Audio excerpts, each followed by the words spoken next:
Dari hati lah kan kita nak menjual tu. Sumpah.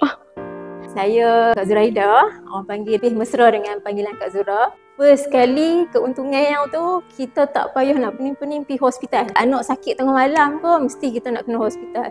Bila jumpa mam ni, kita bukan saja kesihatan, sekaligus ada juga income kat kita tu. Perasaan sebagai seorang ibu lain. Kita tengok result untuk anak kita sendiri kan. Dari hati lah kan kita nak menjual tu. Sumpah.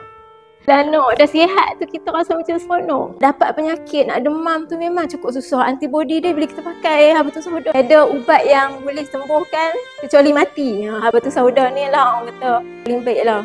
Yang ada dalam hadis tu memang betul lah. Kat luar sana yang mana nak tambah pendapatan memang sangat-sangat membantu. Bukan saja kita nak tambah income kita, bagi manfaat kat ibu-ibu kat luar sana. Sekaligus kita boleh jana pendapatan kita sebagai seorang ibu, seorang suri rumah.